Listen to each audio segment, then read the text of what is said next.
आणि news top 9 मधून आता सुरुवातीला नजर टाकूयात 9 राजकीय बातम्यांवर। राजकीय भूमिका बदलल्याने अजित पवारांची माझ्यावर टीका। अजित पवारांना स्वतः भेटून त्यांचं मत समजून घेणार अमोल कोल्हेंचं वक्तव्य।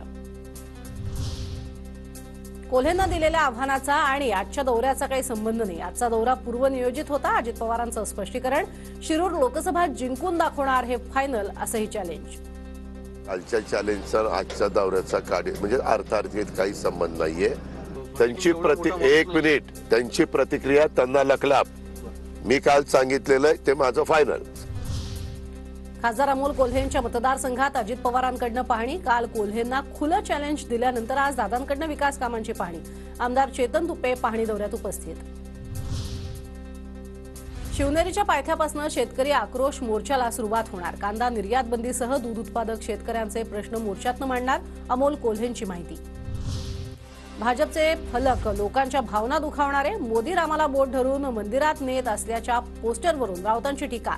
तर मोदी विष्णूचे 13वे अवतार, राऊतांचा टोला। बाबरीचं घुमट कोसळताच पळून गेलेले आम्हाला कसलं आव्हान देतात। 2024ला कोणाचं हिंदुत्व आहे ते कळेल, राऊतांची टीका। खासदार अमोल कोल्हे शरद पवारांच्या भेटीला। अजित पवारांच्या आव्हानानंतर भेट। उद्यापासून जुन्नरमधनं अमोल कोल्हे आणि सुप्रिया सुळे शेतकरी आक्रोश मोर्चा काढणार। वंचितच्या राज्य कार्यकारिणीची आज बैठक। आगामी निवडणुकांवरती बैठकीत चर्चा होणार। प्रकाश आंबेडकरांच्या उपस्थितीत बैठक। जागांचा लोभ सोडा, मोदींना घालवायचं हे आधी ठरवा, प्रकाश आंबेडकरांचं आवाहन।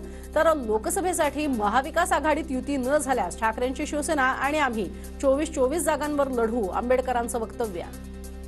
कोण म्हणते मी 23 जागा लढेन, कोण म्हणते अमुक जागा लढेन। अरे आम्ही त्यांना म्हणतोय पहिल्यांदा जागा सोडा। तुम्हाला पक्ष वाढवायचा आहे की मोदी घालवायचा आहे याचा पहिल्यांदा निर्णय करा।